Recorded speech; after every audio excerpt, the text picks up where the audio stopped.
My name's Elia Locardi, and I'm a full-time travel and landscape photographer. I've teamed up with Fstoppers and the filter company NiSi to produce 8 unique mini tutorials to show you how I use these filters as I travel the world looking for the perfect photograph. Subscribe to the channel below to join this adventure, and welcome to Puerto Rico.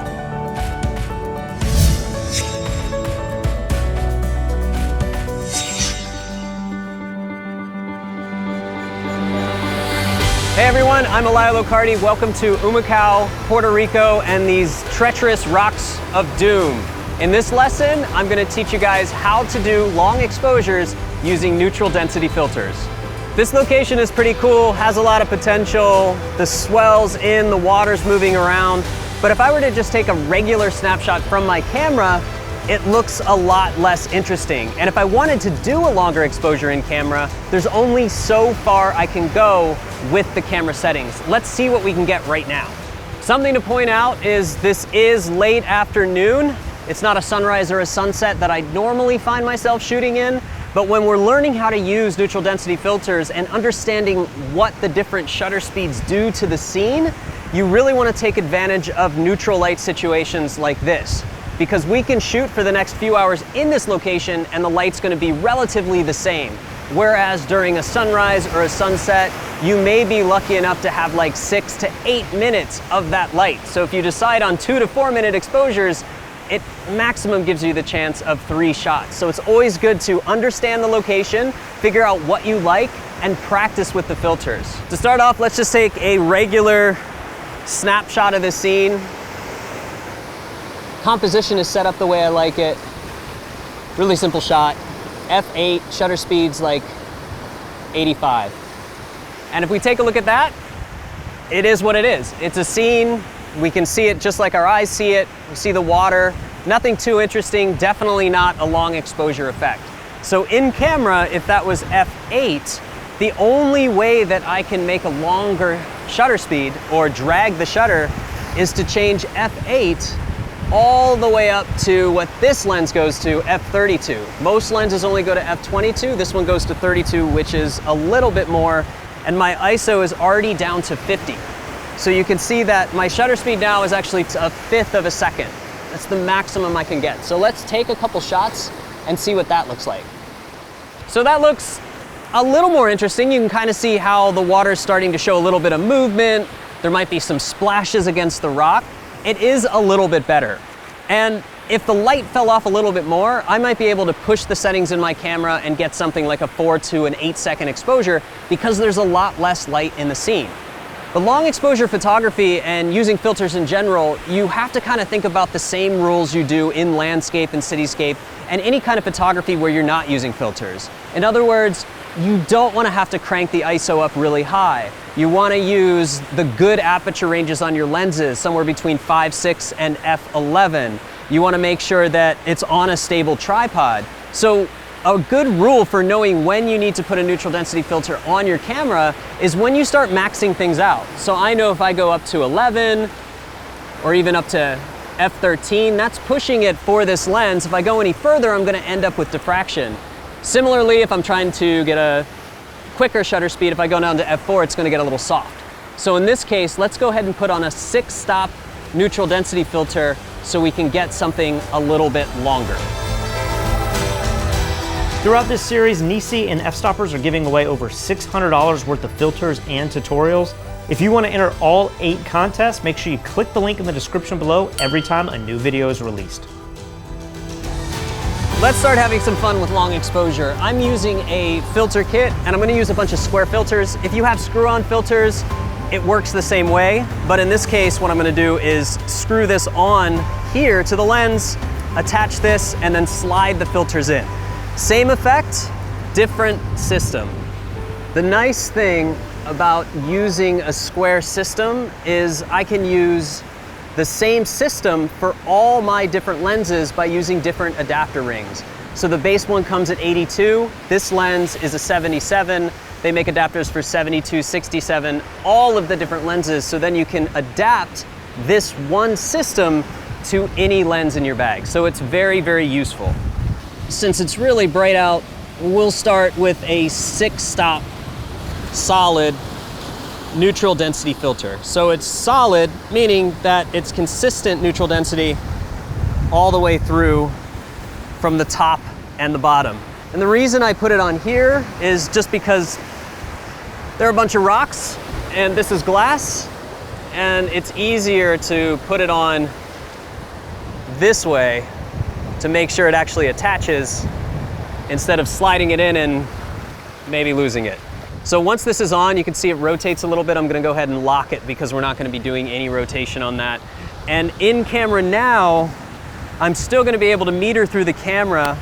I'm gonna turn to manual mode and we can start controlling the shutter speed manually. So now we can start adjusting our settings. And I'm trusting the metering in the camera here, but what I wanna do is figure out what's gonna look best in this scene.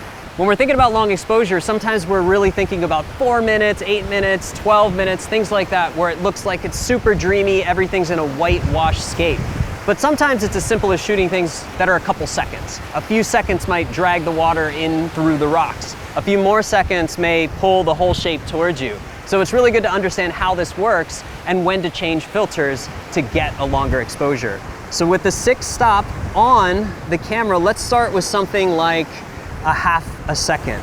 So I'm just gonna dial my settings here. So half a second, f8, ISO 100, well within the comfort zone. Let's go ahead and see what a half a second exposure does. It's worth pointing out too that I'm gonna wait for the water to get close to me, because every few minutes this swell changes. And when we're talking about seascape photography, there's a little bit more to it than just the rocks. First, you kind of frame the rocks to have a good composition, strong leading lines. In this case, it's really all about the rocks because the sky is dull. But what I'm also looking for with leading lines is what I call flow and flow direction. And the reason I picked this spot is because this water is coming in from the side and it's moving around these channels of these rocks. So with a longer exposure, we can start to capture that length of time and elongate those shapes or those white tendrils to make something a little bit more interesting. So let's take a look at a half a second. Half a second, a little better. We can now start to see that this whitewash is a little bit more streaky. We have a soft water effect. Here's where it starts to get more fun though. Let's go to 1 second. And it's good to try different timing. When it's coming in, it's really pushing a lot of whitewash. When it's coming out, it's pulling most of it out. So it's still leaving lines as the water retreats, but it's not pushing as much white water in. Take a look at 1 second. So here is really where it starts to look unique. So if you were to come out here and just take a snapshot compared to coming out here and doing something like this, a scene like this, shot with an exposure time of 1 second, tells a different story. And it feels a little bit different because the water is captured in motion. Our eyes can't see that water in motion. The camera itself can't capture it without a filter on it. And even further than that, it's something that is very difficult, if not impossible, to produce inside of Photoshop. And if you did want to reproduce it in Photoshop, good luck with that. So this is a really good example of when we can make something that's pretty interesting into something that's a little bit more artistic and a little bit more fun. Since we're at 1 second, it's a really good point to explain how stops of neutral density work. It's very similar to f-stops when there's a full stop between, and ISO. So ISO 50, another stop is 100, 200, 400, 800, 1600, 3200. Those are full stops of light.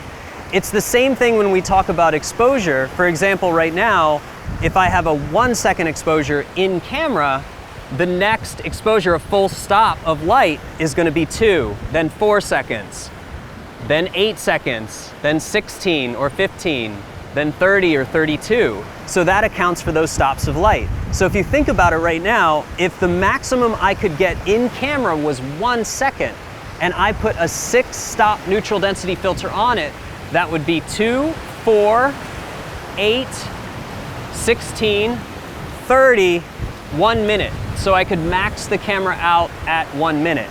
So it's really important to know. So if I want to go even further than 1 minute, that's when I'd start thinking about putting a 10 stop or even if it's really bright out, a 15 stop filter on the front of the camera. But right now, this 6 stop filter is gonna be perfectly fine to be able to have anywhere between 1 to 4 second exposures. I'll quickly set it to 2, which is really easy here. 1 to 2, and I'm just watching my metering, so now it's gonna be overexposed. So what I'll do is I'll change F8 to around F11. So basically just bring it up another stop to compensate. All right, so 2 seconds is pretty cool. In this case, I kind of like it when the white water is not all the way in. Kind of creates a circular pattern and some little tendrils around the rocks themselves. But I think it's gonna get even more interesting and even more soft if we can go up to 4 seconds.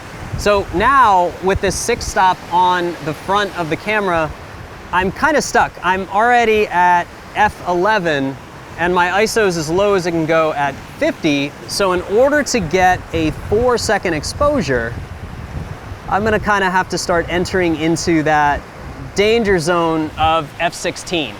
And on this camera and on most cameras, once you start getting past that F11, you're gonna end up with some diffraction. So if this was the only filter that you had, you could go ahead and shoot through, because it's better to be able to get it at F16 or F22 than not get it at all. But since I have all the different filters, I'm gonna change this 6 out for a 10. Once again, remove, don't drop, don't smash. Previous tutorials, we've broken a fair share of glass filters in the middle of nowhere where we can't get a new one. And really, these are a pretty solid investment. So you want to take care of them and make sure that you don't scratch them, keep them in the case. Quick visual, no fingerprints. And again, just kind of latch the one side. Make sure that clicks in and then twist that to lock it on. And that's perfect. So now from 6, that gives us 4 more stops. So with the basic camera settings now, if I look at the meter, I can go back down to F8 and at F8 ISO 50. Let's go ahead and set the ISO to 100. And this is a situation where you're always gonna have to sacrifice something. Do we wanna lower the f-stop past 5, 6, or would we rather raise the ISO from 50 to 100? A lot of cameras only have 100, that's the base. And most cameras these days, under 400 ISO or even 800 sometimes, you really can't tell there's any grain. And you really only want to worry about that when you're doing multi-minute, 4, 8, 16-minute exposures. Then you're probably going to have that way, way down. But you want to find the right balance, whatever you're comfortable with here. So 5, 6 at ISO 100 is a solid 4-second exposure. Let's try the same things here. I'm going to take a series of shots. Some different shots when the whitewash is low. So I think right here at 4 seconds is when it starts to look really cool. It's got a nice balance. And with the 10-stop neutral density filter on this camera, I can take 4 seconds comfortably in camera all the way to 2 minutes. So let's take a look at the variations. So here's 4. Now take a look at 8. You can see how it's starting to get soft. Now look at 15. So 15 is when it transforms into more of a traditional long exposure. When we start getting into the 30-second shots, take a look at a couple of these, and then into 1 minute. A 1 minute, it gets super soft. When you start getting into the 1 minute to 2 minute exposures, you can see that it doesn't look a lot different. So if I were to do a 4 minute exposure, it would be hard to tell the difference between the 2 and 4, because honestly, it would just be more variation of what's happening in the scene rather than the exposure time itself.